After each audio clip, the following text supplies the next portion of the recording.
ஏஸ்ன்றதுக்கு என்ன அர்த்தம்? இந்த படத்தோட கதையை பத்தி நீங்க எதுவுமே சொல்லல. என்ன இந்த படத்து மூலமா என்ன சொல்றீங்க? கதையின் மூலமா ஒன்றும் மெசேஜ்லாம் சொல்லல சார் இந்த படத்தில். இந்த படம் ஒரு என்டர்டைன்மெண்ட், கமர்ஷியலுங்கிறத எல்லா படமும் கமர்ஷியலுக்காக தான் பண்ணுறோம். பட் இது பியூர் என்டர்டைன்மெண்ட். ஸோ எனக்கு பேசிக்காக ஒரு கதையை சொல்கிறதுக்காக படம் எடுக்கல. நம்ம அந்த படத்தில் அந்த படம் எடுக்கிறதுக்காக ஒரு கதையை யூஸ் பண்ணிக்கிறோம். அப்படி தான் நான் படத்தை பார்க்குறேன். So as purely entertainment sir. நீங்கள் உள்ள கதை இருக்குது, நல்லாயிருக்கும். என்ன கதை அப்படின்னு சொல்ல எந்த மெசேஜ் நான் சொல்லலை சார். அது ஃபுல்லி என்டர்டைன்மெண்ட். வந்த உடனே எல்லா கைண்ட் ஆஃப் எமோஷன்ஸும் எமோஷ்னல்ஸாக இருக்கும். நல்லா கொஞ்சம் ஜாலியாக போகும். Action. It's a pure entertainer sir. Vijay சேவி சார், இதுக்கு முன்னால் சூப்பர் டூப்பர் ஹிட் படம் மகாராஜா பண்ணியிருக்கீங்க. கலெக்ஷனும் 100 கோடிக்கு மேலே, தரம் வயசும் அவ்வளோ பெரிய இது. அந்த படத்துக்கு அப்புறம் இந்த படம் வருது, எப்படி இருக்கு? நடுவில் விடுதலை பாகம் 2 வந்தது சார். என்ன சார் நீங்கள் இவ்வளோ பெரிய படம் சார் அது? மன்னிச்சுக்கோங்க சார். நான் நடிச்சு நான் ரொம்ப பெருமைப்படுற படம் சார். எனக்கு வெற்றி சார் ஒர்க் பண்ணதாக இருக்கட்டும், விடுதலை 2ஆக இருக்கட்டும், அதெல்லாம் என்னைக்காவது இப்போ வாழ்நாளில் கிடைக்கிற பாக்கியம் சில படங்கள் ஸோ அதனால அது எப்படி ரொம்ப நன்றி சொல்லுங்க சார். ஓகே சார், இந்த 2 வெற்றி படத்துக்கு அப்புறம் வரக்கூடிய படம் எப்படி இருக்கு சார்? இது ஒரு நல்ல ஒரு கமர்ஷியல் என்டர்டெய்னர் சார். இந்த படம் ஜாலியாக இருக்கும், சிரிச்சுட்டே இருக்கலாம். ஆக்ஷன் இருக்குது, ரொமான்ஸ் இருக்குது. இது எல்லா நாளும் போல் எல்லா நாளும் சாதாரணமாக தொடங்குறதில்ல. சில நாள் உங்கள் மேலே ஏதாவது ஒரு சேலஞ்சை வைக்கும். அது அந்த மாதிரி ஒருத்தவங்க திடீர்னு ஒரு நாள் ஏதோ ஒரு சேலஞ்சை வச்சு அவனை திருப்பி போடுது. சில சமயம் சில சமயம் பொறுத்து போயிடுவோம். சில சமயம் நமக்கு பொங்கி எழணும்னு தோணும். சரி ஓகே, எவ்வளோ நாள்லாம் பொறுத்து பொங்கி எழலாம்னு தோணும். அது அந்த மாதிரி எவனோ ஒருத்தனுடைய ஒரு ரியாக்ஷன் கூட வச்சுக்கோங்களேன். அதுக்கப்புறம் நடக்கிறது தான் கதை. அது அவ்வளோதான் சார். எனக்கு ஏஸ் வரதுல ரொம்ப சந்தோஷம் sir. Thank you sir. Vijay Sethupathi sir, சரிங்க, எப்படி இருக்கீங்க? நல்லா இருக்கீங்களா? நல்லா இருக்கு சார். நீங்கள் பேசுகிறப்போ சொன்னீங்க படத்தை ரிலேட்டட் தான் கேள்வி. எனக்கு சில பேரை பார்த்தா ரொம்ப பிடிக்கும், சில பேரை பார்த்தா ஏன்னே தெரியாது, நல்லவங்கள கூட அவங்க இருக்கலாம், பிடிக்காது அப்படின்னீங்க. நிச்சயமாக நிஜத்தில் அதை சொல்ல மாட்டீங்க இங்கே யாரை பிடிக்காதுங்கிறத. ஆனால் இந்த படத்தில் உங்களுக்கு யாரை பிடிக்கல கேரக்டரா? இந்த படத்தில் உங்க கூட நடித்த கேரக்டரா யாரை பிடிக்கல? எதுக்கு இது கதை சார்? இப்போ நான் ஒரு கவிதை சொன்னேன் சார். ரூமியோ அவர்களுடைய கவிதை சொன்ன மாதிரி, அதாவது suppose if there is no villain, ஹீரோவுக்கு ஹீரோ யாருன்னு தெரியாது சார். அதனால் அவரை பிடிக்கலாம் எப்படி சொல்கிறதுனா, அவினாஷியோ நம்ம ரொமான்டிக் வில்லனையோ எப்படி பிடிக்கலன்னு எப்படி சொல்கிறது? அதனால் அவர்கள் இருக்கிறது தான் கதையை நகர்த்திட்டு போகுது. நம்ம வாழ்க்கையில அதானே சார், பிரச்சனைகள்லாம் சார் வாழ்க்கை நகர்த்துது. அதுக்கு ஸோ அதனால் பிடிக்கலன்னு அப்படி யாரும் இல்லை சார். அது மாதிரி உங்கள் 2 பேருக்குமே டைரக்டருக்கும் உங்களுக்குமான கேள்வி இது சார். இந்த ஏசுங்கிறது சீட்டாட்டத்தில் ரொம்ப முக்கியத்துவம் வாய்ந்த காடும் இதுதான், ஆனால் ஒன்றுமே இல்லாத காடும் இதுதான். படத்தில் அந்த மாதிரி கேரக்டரா நீங்க எடுத்திருக்கீங்க? ஆமா சார், ஒண்ணுமே இல்ல அந்த ஒரு ஆள் முக்கியமான ஆளா மாறான் சார். டைரக்டர் சார் கேட்கல சார், ஒரு நிமிஷம் சார். ஆமா சார், அவர் பதிலாக தான் சார். ஏன்னா அவர் கதாபாத்திரம் அவர் எழுந்து தான் நான் நடிச்சிருக்கேன். அதனால சார் இந்த படத்தினுடைய கதைக்கெல்லாம் மலேசியாவில் நடக்குது. மலேசியாவில் எடுக்கணும்னு எடுத்திருக்கீங்களா இல்லை கதையை அங்கதான் எங்குதான்? இல்லை சார், இது ஒரு ஃபாரின் கண்ட்ரியில் நடக்கணும் அப்படின்னு விஷயம். இப்போ மலேசியாவில் ஏன் நடக்குது அப்படின்னு கேட்டிங்கன்னா, மலேசியாவில் தான் நம்ம தமிழர்கள் இருக்காங்க. ஸோ ரிலேட் பண்ணுற மாதிரி இருக்கிறோம்னா, இப்போ தாய்லாண்டில் போனோம்னா அங்கே தமிழ் மக்கள் வாழ்கிற மக்கள் கிடையாது, ரொம்ப இதுவாக கிடையாது, அங்கேயே இருக்கிற மக்கள். ஸோ நம்ம தமிழ் ஆளுங்க வாழ்கிற நாடுன்னு பார்த்தீங்கன்னா மலேசியா இல்லைன்னா சிங்கப்பூர். ஸோ அந்த மாதிரியான ஒரு ஊரில் இந்த கதை நடக்கணும் அப்படின்னு சொல்லி டிசைட் பண்ணோம். அதனால மலேசியா பெட்டராக இருந்ததுன்னு அதை பண்ணோம் சார். ஹீரோ ஏன் சார் இதனுடைய அடையாளத்தெல்லாம் அழிச்சிட்டு போறாரு? அடையாளத்தை அழிச்சிட்டு போறாரா? அதான் சார் இந்த படத்துல சொல்றோம். எதுக்கு அடையாளத்தை அழிச்சிட்டு போகல சார். இந்த பழைய அடையாளம் வேணா, நம்ம அடையாளத்தை அழிக்கல, நம்ம வேற அடையாளத்துல இருக்கலான்ட்டு இந்த ஊருக்கு வர்றாரு சார் அவரு. அந்த படத்துக்கு பப்ளு எப்படி சார் தேர்ந்தெடுத்தீங்க? ஹீரோ சொல்லி தேர்ந்தெடுத்தீங்களா இல்ல நீங்களாவே தேர்ந்தெடுத்தீங்க? இல்ல நானாவே தான் சார் தேர்ந்தெடுத்தேன். நன்றி. சேது, வாழ்த்துக்கள். ரொம்ப நல்லா இருக்கு. நன்றி சார். அண்ட் உங்களுடைய ஃபிட்னஸ் ரொம்ப இம்ப்ரூவ் ஆயிருக்கு. அவர் சொல்லும் போதும் சொன்னாரு ரொம்ப டிசிப்ளின்டா ஒர்க் அவுட் பண்ணீங்கன்னு. டிப்ஸ் ஷேர் பண்ணுவீங்களா ப்ளீஸ்? வெயிட் லாஸுக்கு, ஃபிட்னஸுக்கு என்னென்ன பண்ணீங்க அப்படிங்கறத பத்தி கொஞ்சம் டீடைலா சொல்லுங்களேன் சார் ஆக்சுவலாக ஒர்க் அவுட் பண்ணேன் சார். அப்புறம் ஆமாம் ஜிம் போனேன். ஆமாம் சார், யார் மேலே சார் சத்தியம் பண்ணணும்? இல்லை சார், நிறைய வெயிட் லாஸ் இருக்கு, அது பார்த்த உடனே தெரிஞ்சது சார். ஆமாம் சார், ஆனாலுமே எப்படின்னா சில சாப்பாடு எனக்கு ஒத்துக்கல. அதனால வந்து அது வேணான்னு சொல்லி தவிர்க்கிற முயற்சி பண்ணுவேன். ஒரு 70% ஜெயிச்சிருவேன் முயற்சியில், 30% தோற்று போகும்போது சாப்பிட்டுலாம் சார். இவ்வளோ தான் சார், வேறு ஒன்றும் இல்லை சார். என்ன டைம் பீரியட் ஆச்சு உங்களுக்கு இந்த வெயிட் லூஸ் பண்றதுக்கு? எத்தனை கிலோஸ் லூஸ் பண்ணிருக்கீங்க? ஏன்னா அதெல்லாம் செக் பண்ண மாட்டேன் சார். என்ன செக் பண்ண டிப்ரெஸ் பண்ணும் சார். அதனால அது சார், ஏன்னா பார்க்கறதுக்கு நமக்கு கேரி பண்ண முடியுதான்னு பார்க்கறதோட சரி சார். மற்றபடி நடுவில் திரும்பி இன்க்ரீஸ் ஆச்சு, குறைஞ்சது தெரியல, ஸ்டேபிளாலாம் எனக்கு இருந்ததில்லை. இப்போதான் வந்து சில விஷயம் ஏதோ புரியுது. அதாவது என்னன்னா நம்மளா தெரிஞ்சுக்கிறதுன்னு ஒன்று இருக்கு, பட் சயின்ஸ் என்ன சொல்லுதுன்னு இருக்கு. ஸோ சயின்ஸ் என்ன சொல்லுதுன்னு கேட்டு தெரிஞ்சுக்கிட்டு சில விஷயங்களை பண்ணுறேன், அவ்வளோதான். அதாவது சயின்ஸ் என்ன சொல்லுதுன்னா முதல்ல வந்து இதெல்லாம் தவிர்க்கலாம், பண்ணலாம் அப்படின்றது. அப்படி இல்லை, ஒரு உடம்பும் ஒரு தனி உடம்பு தான். அதனால அதுக்கு என்ன தேவையோ அதை தான் எடுத்துக்கணும் அப்படின்னு சொல்லும்போது அது கொஞ்சம் ட்ரை பண்ணி பார்க்குறேன் சார். ஸோ வேறு ஒன்றும் இல்லை sir. Director sir, Sethupathi sir வந்து உங்களை பற்றி நீங்கள் செஞ்ச உதவிகளை மறக்காமல் நினைவு கூர்ந்தாங்க. ஆனால் அந்த கான்செப்டில் எதுக்கு நீங்கள் வந்து சேதுபதி அந்த அளவுக்கு பற்றி அறிமுகப்படுத்தின விஷயங்களை ஏன் செஞ்சீங்க? அவங்க மேலே ஏன்னா அப்படி ஒரு ஈர்ப்பு ஏன் உங்களுக்கு ஏற்பட்டுச்சு? அந்த ஆடிஷனில் பார்த்ததா சார்? அது வந்து எந்த ஒன்றும் இல்லை சார். அப்போ வந்து நான் வந்து கோ டைரக்டராக ஒர்க் பண்ணிட்டு இருந்தேன் சார். அவர் சொன்ன மாதிரி அப்போ வந்து ரொம்ப சின்ன வயசு. அப்போ ஆடிஷன் பண்ணையில் சார், அவர் ஆடிஷன் பண்ணையில் பியூர் டேலண்ட் மட்டும்தான் சார். அப்போது எந்த கேல்குலேஷனுமே கிடையாது சார். அப்போ பார்க்கையில் இவர் காஸ்ட் பண்ணால் நமக்கு ஏதாவது யூஸ்ஃபுல்லாக இருக்குமா, இப்போ அந்த மாதிரிலாம் எதுவுமே கிடையாது. பார்த்த உடனே ரொம்ப பியூரான ஒரு டேலண்ட். எப்படின்னா எந்த அளவுக்குன்னா அவங்க வர்றாரு, வந்த உடனே இந்த மாதிரி நாங்கள் ரொம்ப அவசரமாக ஒரு இடத்துக்கு கிளம்பிட்டு இருந்தோம். அப்போ டைரக்டர் கூப்பிட்டாருன்னு சொல்லிட்டு அப்போ வந்து அவசரமாக போகணும். அப்போ வந்து அவர் வந்த உடனே சொன்னார், இந்த மாதிரி போய் இந்த கேரக்டர் அப்படின்னோன்னா சரி நீங்களே எழுதி நடிங்க அப்படின்னு சொல்லிட்டு சொன்னோம். அவரே எழுதினார், உட்காந்து எழுதிட்டு. அப்போ எனக்கு நல்லா ஞாபகம் இருக்குது, வேகமாக கீழே ஓடி போய் ஒரு அந்த 2 ரூபா ஜெல்லு கிடைக்கும். அப்போது 12 ரூபாய் அது சரி 12 ரூபா ஜெல்லு இருக்கும். அந்த 12 ரூபா ஜெல்லு வாங்கிட்டு வந்து, எனக்கு விலை தெரில, அப்போது வாங்கிட்டு வந்து பாத்ரூமில் இருந்து அந்த இதில் போயிட்டு ஒரு இதில் ஃபுல்லாக ஜெல்லெல்லாம் தடவி ஃபுல்லாக வலிச்சு சீவி அந்த கேரக்டரை வந்து நான் யதார்த்தமாக அப்படியே உள்ளே போய் பார்க்குறேன். அப்போ வந்து நடிச்சு பார்த்துக்கிட்டு இருக்காரு கண்ணாடியில், அந்த ஜெல்லெல்லாம் போட்டு. எனக்கு பயங்கர ரொம்ப ஆச்சரியமாக இருந்துச்சு. அந்த ஆர்வம் அது தெரில, அது ரொம்ப ஆச்சரியமாக இருந்துச்சு. இதை தாண்டி அந்த நடித்த விதம் வந்து அதை ஜஸ்டிஃபை பண்ணிச்சு. எல்லாரும் எஃபர்ட் போடுறாங்க, ஆனால் அந்த எஃபர்ட் ஃபுல்ஃபில் ஆகுமான்னு தெரியாது. ஸோ அந்த டேலண்ட் தான் நம்மளை இம்ப்ரெஸ் பண்ணுது. ஸோ ஒவ்வொரு தடவையும் வந்து நான் செட்டில் நீங்கள் நடிக்கையில் நினைக்கிறேன். அப்போ நடிக்கையில் வந்து ஃபர்ஸ்ட் டைம் ஆர்டிஸ்ட்டு எந்த யாரும் வந்து பண்ண தேவையில்லை. அப்போ யூனிட்டில் எல்லாரும் வந்துட்டு கை தட்டுறாங்க அந்த இடத்துல ஒரு சீன் நடிக்கையில். அப்போது அந்த டேலண்ட்டு தான் சார், வேறு ஒன்றுமே காரணம் கிடையாது. அந்த டேலண்ட்டுக்கான மரியாதை தான், வேறு ஒன்றுமே இல்லை சார். Mr. Vijay Sethupathi. சொல்லுங்க sir. Yeah. Love the trailer and it looks fantastic. I can't wait to watch the film. You've done a great job. Just wanted to check something besides the film. Did you guys explore Malaysia and how is it? And also, what are your other travel destinations? Do you get time with your busy schedule? Do you go to some countries when you take out time for your vacations? Mr. Vijay, yes. Malaysia ரொம்ப அழகான நாடுங்க, ரொம்ப அழகான நாடு. நாங்கள் ஈப்போன்னு ஒரு இடத்துல போய் இறங்கணும். அந்த இது ரிட்டையர்மெண்ட் சிட்டி மாதிரி இருந்தது, ரொம்ப அமைதியாக இருந்தது. ஒரு நாள் வந்து என்னடா ஊரே இவ்வளோ அமைதியாக இருக்கு, இந்த ஹெட் மாஸ்டர் கிளாஸ்க்குள்ள வந்தா இருக்கும் அந்த மாதிரி அமைதியாக இருந்தது ஊரே. ஆனால் போக ரொம்ப பிடிக்க ஆரம்பிச்சு. அதுவும் அந்த ஊர் ஈப்போ சரி, டைப்பிங் போனோம் நாங்கள். அந்த ஊரும் சரி ரொம்ப பிடிக்க ஆரம்பிச்சிச்சு. அப்போ ஆமாம், கொலாசு பார்த்தாவா, ஓகே, அந்த ஊர் ரொம்ப பிடிச்சிருந்தது. அண்ட் மக்கள்லாம் ரொம்ப அன்பாக இருந்தாங்க.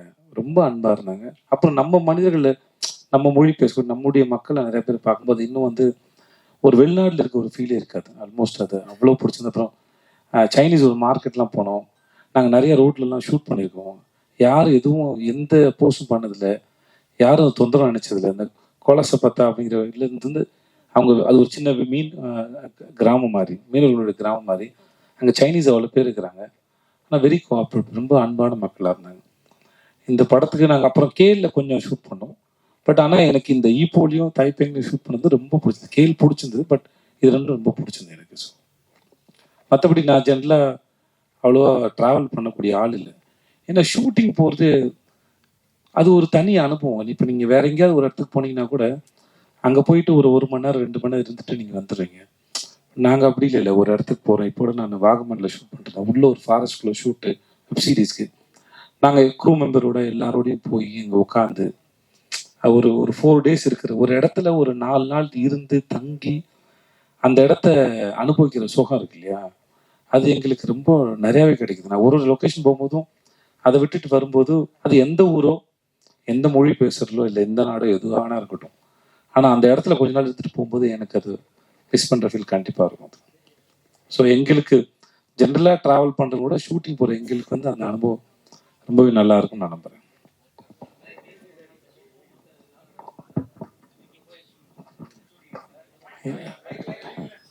இல்லை சார், டூரிஸ்ட் ஸ்பாட் எங்கேயுமே ஷூட்டிங் பண்ணல சார்.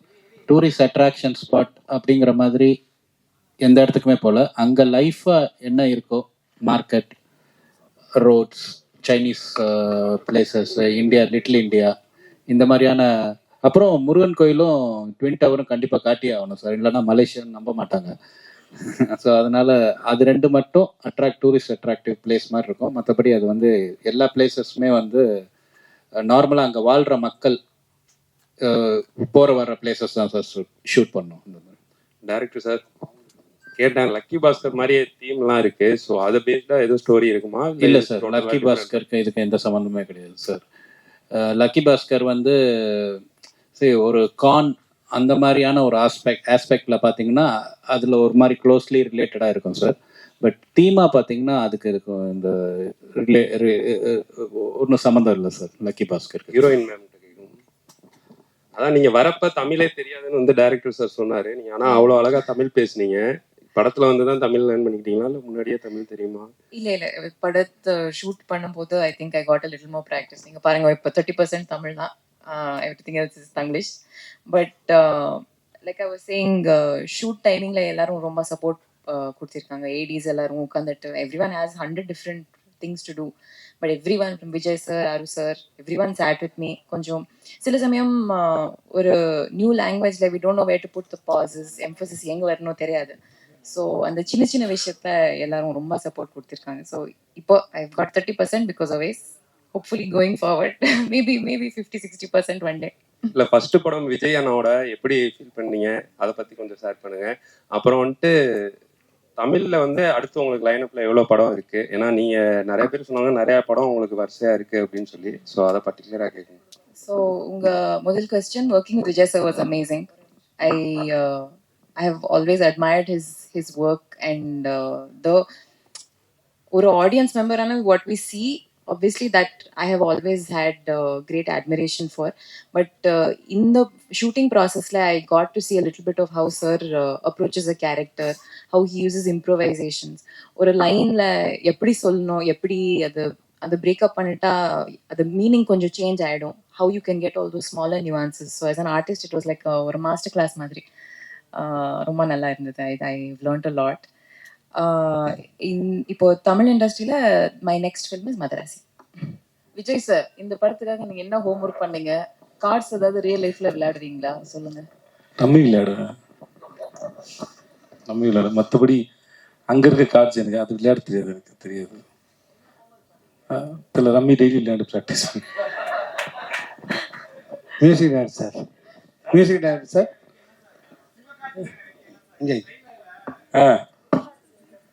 யார்? நாகராஜா? இந்த மாதிரிலாம் கேள்வி ஒன்னால மட்டும் தான்டா கேட்க முடியும். இல்லடா, அது ஆக்சுவலா அந்த சீன்ல அது வச்சோடனே என்ன மாதிரியா இருக்குன்னு கேட்டோடனே அது யோகி பாபு சார் கொடுத்த கமெண்ட். அவரையும் சொன்னார், சிவாவையும் சொன்னார், இன்னொரு ஹீரோயும் சேர்த்து சொன்னாரு. அது படத்துல இருக்குன்னு இருக்கா அப்படி சொன்னா. இல்லை இவர் மாதிரி இருக்குல்ல அவர் மாதிரி இருக்குன்னு சொன்னாப்புல. சார் 3 பேர் சொன்னாரா? 3 பேர் சொன்னார். அவர் ஒரு டைமிங் தான், அது வேற ஒன்றும் இல்லை. ஓகே தானா? வேற ஏதாவது கேள்வி இருக்கா சார்? மியூசிக் டைரக்டர் வேற எதிர்பார்க்குறாரு அவரு. ஒரு நிமிஷம் இருங்களேன் ஐயா. நாகராஜ் கேள்வி கேட்டிருக்கான்.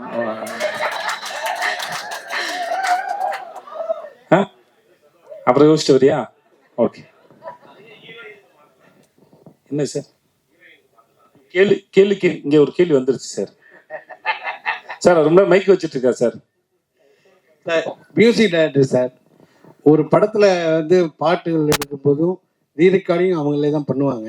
ஆனா இப்ப இளையராஜெல்லாம் பிஸியா இருக்கும்போது ஒரு தீபாவளியிலாம் 5 படம் 6 படம் இருக்கும்போது அவர் தான் பண்ணுவாங்க. நீங்க ஆர்ஆருக்கு மட்டும் வெளியில?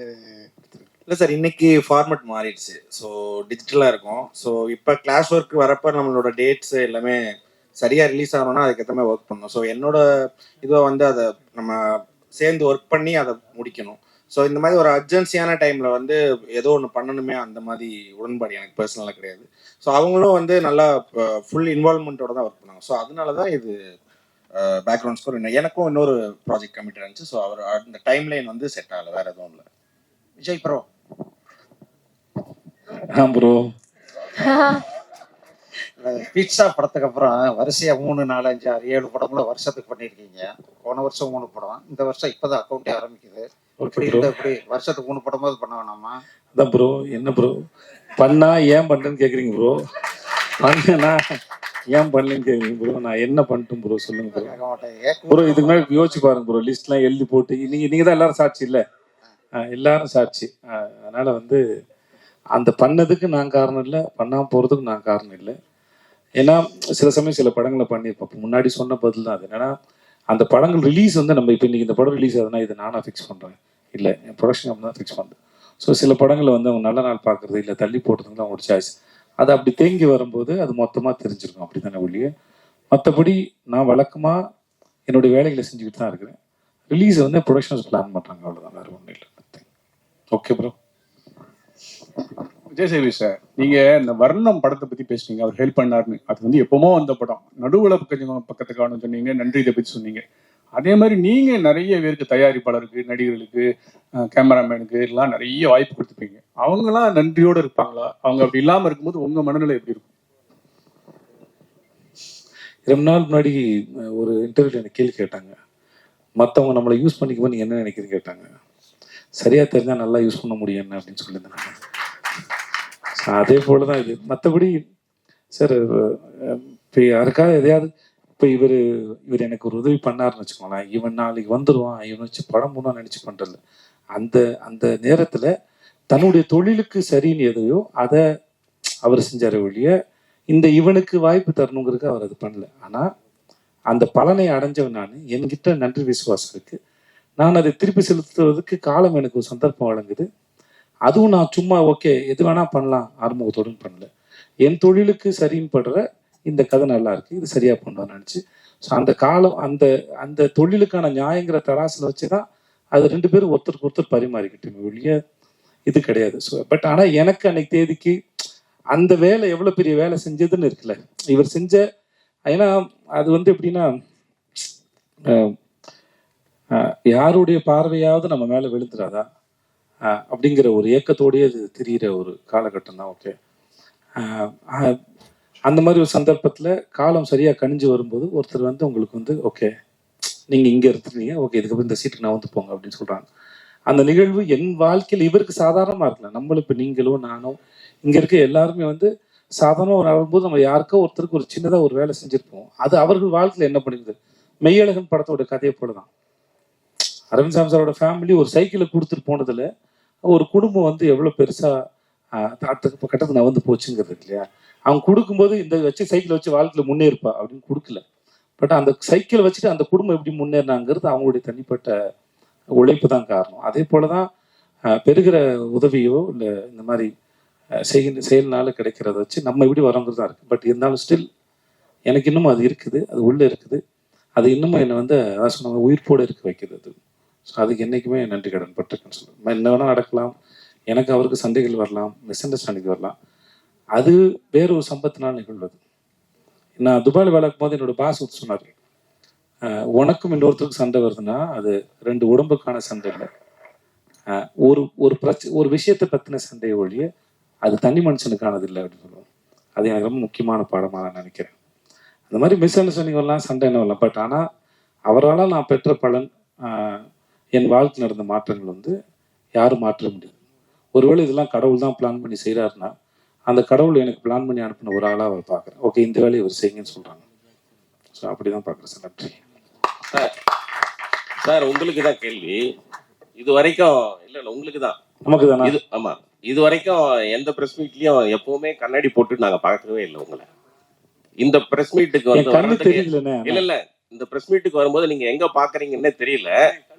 கண்ணாடி பாருங்க, என் கண்ணு நல்லாவே ஒருவேளை மிஸ்கினுக்கு போட்டியா வந்துட்டு கிளாஸ் போடுறதுக்கு ஆரம்பிச்சிருக்கீங்க. ஏன்னா அவரோட ட்ரெயின் படத்துக்கு மிஸ்கின் சாருக்கு போட்டியா போடுறதும் டேரக்டர் தான் சார். அவங்க கண்டிப்பா கண்ணாடி போட்டா மிஸ்கின் ஆக முடியாது சார். அதனால அவரோட வேலை செஞ்சிருக்கேன். மிஸ்கின் அவர்களுடைய மூளை எப்படி இயங்குன்னு எனக்கு நல்லா தெரியும் சார். எனக்கு வந்து இந்த நான் ஷோ பண்ணல சார், 8 மணி நேரம் 10 மணி நேரம் ஷோவில் நிற்கும் போது என் கண்ணு வந்து ட்ரை ஆயிடுச்சு சார். அப்புறம் வந்து அதனால இது என்ன சொல்லுவாங்க, ஐயோ ஐடாப்ஸ், அது என்ன பேர் சொல்லுவாங்கடா, லூப்ரிகன்ஸ் தேவைன்னு சொல்லுவாங்க. அதனால அது போட வேண்டியதாக இருந்தது. இப்பயும் ப்ரெஸ்க்கு வரும்போது ரொம்ப நேரம் பட்டனால சீக்கிரம் ட்ரை ஆயிடுது. அதனால தான் சார், வேற மற்றபடி என் கண்ணு நல்லாவே இருக்கு சார். நல்லா இருக்கு சார். மிஸ்கின் சாருக்கு போட்டியா எப்போ சார் டைரக்டர் ஆக போறீங்க? எந்த வருஷம் சார்? நான் போட்டி போடுறதா ஏன் சார் மிஸ்கின் சாரோட போட்டி போடணும்? நீங்க சொல்லுங்க சார். எனக்கு தான் தெரியுமே, அந்த மனுஷன் வீட்டுக்கு போங்க சார். அவர் புத்தகத்து மேலே தூங்குறாருல, படுக்கையில் படுத்து தூங்குறான்னு தெரியுது. அவ்வளோ படிக்கிற ஒரு ஆள். நீங்கள் அவர்கிட்ட போய் எந்த விஷயம் வேணா கேளுங்க, யாரை வேணா கேளுங்க. ரொம்ப ஆத்மார்த்தமாக சொல்லி கொடுக்க ஒரு மனுஷன், மறைக்க தெரியாது அவருக்கு. ஸோ எனக்கு அவரோட சிந்தனையும் சரி, ரொம்ப சின்சியராக, ரொம்ப ஆழமாக, ரொம்ப நேர்மையாக படம் பண்ணக்கூடிய மனுஷன். நான் இதுக்கு அவரோட போட்டி போடுவேன். ரசிகனாக இருந்துட்டு போயிடுறானே, அவருக்கு ஒரு சகோதரனாக இருக்கேன், தம்பியாக இருக்கிறேன், என்னை கண்ணம்மான்னு செல்லமாக கூப்பிடுவாப்புல. ஸோ அப்படியே இருந்துட்டு போகிறேன். நான் இதுக்கு அவரோட போட்டி போகணும். நாளைக்கு நான் படம் பண்ணாலும் அவர் என்னை வந்து ரசித்து கண்ணம்மான்னு என்னை முதல்ல பார்த்து கொண்டாடக்கூடிய ஒரு மனுஷன். கடைசி விசாரணை ஒரு படத்தை பார்த்து அவருக்கு என்ன சார் இருக்கு, விசாரணை ஒரு படத்துக்கு அவர் ஏன் சார் சமுத்திரகனி சார் சொன்னார்ல, அவர் நிஜமாவே சினிமாவை அவ்வளோ உண்மையா ரொம்ப நேர்மையா நேசிக்கூடிய ஒரு மனுஷன். அவர் அது பேசுறது முன்ன பண்ண புரிஞ்சுக்கப்படலாம் மொழியே. அவர்கிட்ட அந்த மாதிரியான எந்த விதமான யாரையும் இறக்கி பேசுறது ரெண்டுமே இருக்காது. ஏன்னா தன்னுடைய படம் இப்போ இங்கே வரோம், இன்னைக்கு உட்காந்து பேசணும்னா என்னன்னா, எங்களுடைய படம் ரிலீஸ் ஆகுது, நீங்கள் தான் எங்களுடைய படத்தை கொண்டு போய் மக்கள்கிட்ட கொண்டு போய் சேர்க்க முடியும். கொண்டு போய் சேர்க்க வேண்டிய வேலை இருக்குது. நாங்கள் பேசுகிறோம். சம்மந்தமில்லாத வேற ஒருத்தர் படத்தை இங்கேருந்து போய் மணிகண்டன் போய் பார்த்து உட்காந்து சந்திச்சு அதை பேசி படம் பார்த்து ஒரு வீடியோ எடுத்து போட வேண்டிய அவசியம் அவருக்கு என்ன இருக்க போகுது? அற்புதமான மனிதர் நான் சந்திச்சதுல. Thank you sir. டைரக்டர் சார், ஒரு கேள்வியிலே 3 கேள்வி நான் தான். என்னன்னா, ஃபர்ஸ்ட் இந்த உங்க பாட்டு உருகுது பாட்டு ஒரு 75 லட்சத்தை தாண்டி போயிட்டு இருக்குது. அந்த மியூசிக் டைரக்டர் பக்கத்தில் உட்காந்து நீங்கள் வேலை, அவர் பிரமாதமான மியூசிக் டைரக்டர், அது விஜய் சேதுபதி சாரே சொன்னார். ஆனால் நீங்கள் உட்காந்து வேலை வாங்கினதுனால தான் அப்படியா? படத்துலையும் வேற பாட்டு அதிகம் இல்லைன்னு சொன்னீங்க. அது ஒரு கேள்வி. அடுத்தது, ஒரு படத்தில் வில்லன் நல்லா இருந்தால் தான் ஹீரோ டெப்த்தாக காமிக்க முடியும். அதனால தான் அவினாஷும் பப்ளும் தேடி பிடிச்சி போட்டிருக்கீங்களா? அது ஒரு கேள்வி. இது எல்லாத்துக்கும் மேலே 10 அசிஸ்டண்ட்டை மேடையில் நிறுத்துனீங்க. இப்போல்லாம் 4 அசிஸ்டன்ட் வச்சிருந்தாலே 2 லேடி அசிஸ்டன்ட் வச்சுக்கிறாங்க நம்ம டைரக்டருங்க. நீங்கள் ஏன் பெண்களுக்கு முக்கியத்துவம் கொடுக்கலையா? திரும்பி நீங்கள் தான் ப்ரொடியூசரும் கூட. 3 கேள்விக்கும் பதில் சொல்லுங்க.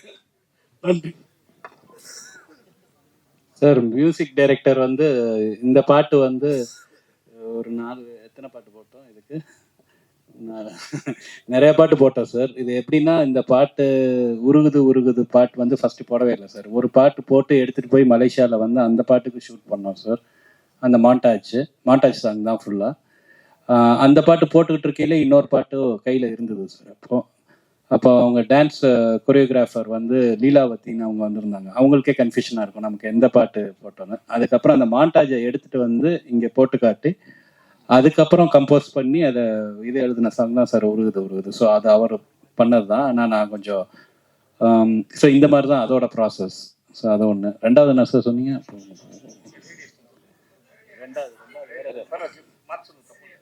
இல்லை சார், யாரும் இல்லை சார், ஓடிட்டாங்க.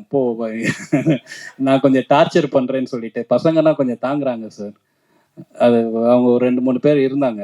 அதுக்கப்புறம் அவங்க ரொம்ப நான் ரொம்ப வேலை வாங்குறேன், ரொம்ப இது பண்ணுறேன்னு சொல்லிட்டு போயிட்டாங்க சார். படம் தான் வேற எந்த சார்.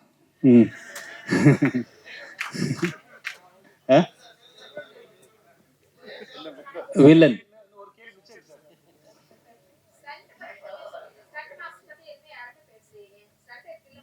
ஆமாம், அதான் நீங்கள் தப்பு தான் வேணும். இதில் ஸ்டண்ட் மாஸ்டர் வந்து ஒரு மாஸ்டர் வந்து மலேசியா டீம் வந்து ரிக்கி மாஸ்டர்னு சொல்லிட்டு அவங்க வந்து மலேசியன் டீமு. இன்னொரு மாஸ்டர் வந்து ஜேம்ஸ்ன்னு சொல்லி அவங்க ஒரு சைனீஸ் ஸ்டண்ட் மாஸ்டர்.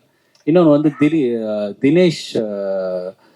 தினேஷ் உப்ராயன், அவர் தான் ஃபைனல் கிளைமேக்ஸ் ஃபைட் பண்ணார். நான் உண்மையிலே சொல்லியிருந்துக்கலாம், ரொம்ப மை பேட், என்னோட தப்பு தான். ஏன்னா அந்த ஃபைட் வந்து தினேஷ் பண்ண ஃபைட் வந்து ரொம்ப எக்ஸ்ட்ராடினரி கொரியோகிராஃபி. இன்னொன்று வந்து நம்ம டான் அசோக் மாஸ்டர் ஒரு ஃபைட் பண்ணார். ஸோ அதான் தப்பு தான். ஆனால் அந்த இப்போ சொல்லிட்டாங்கன்னு நினைக்கிறேன் ma'am. Thank you so much. And மீண்டும் பிரஸ் அண்ட் மீடியா நண்பர்கள் எல்லாருக்குமே ஒரு பெரிய நன்றி. காஸ்ட் அண்ட் குரூக்கு ஒரு பெரிய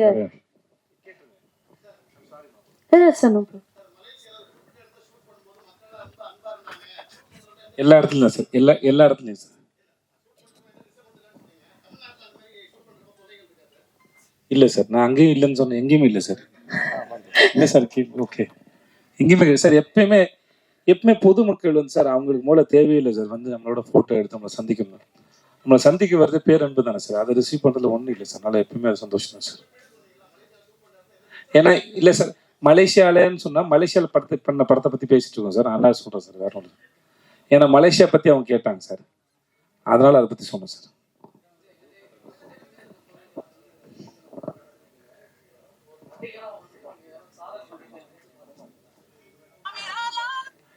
சார் நான் தப்பாக எடுத்துக்காதீங்க சார். நான் சாதனை ஒரு விஷயத்தை நம்புறதில்லை சார். அது வாட்டுக்கு அது குழப்புக்கு இல்லை, அப்படிலாம் ஒன்றும் இல்லை சார். எல்லாமே அப்படி எனக்கு அது சுலபமாக இருந்ததில்லை சார். நான் போய் புரிஞ்சுக்கிட்டு அந்த வேலையை செய்யறது. இப்போ சார் டைரக்டர் சொன்னார் இல்லையா, போயிட்டு இப்போ யோகி பாபோட சேர்ந்தோ இல்லை ஒரு சீனையோ எல்லா இடத்துலையுமே சரி, அந்த சீனை புரிஞ்சுட்டு அதை பெர்ஃபார்ம் பண்ணும்போது சார், அப்போது நாங்கள் சரியாக தான் பண்ணியிருக்கோன்னு நாங்களே முடிவு பண்ண முடியாது சார். அது சாய்ஸ் அவங்களோடது, யார் இயக்குனரோ அவங்களோட சாய்ஸ். இப்போ நல்லா இருக்குன்னு நம்ம நினைக்கிறோம்னு வச்சுக்கோங்களேன், டைரக்டர் ஒன் மோர் சொன்னால் பேசாமல் போய் ஒன் மோர் பண்ணுறது தான் என் வேலை.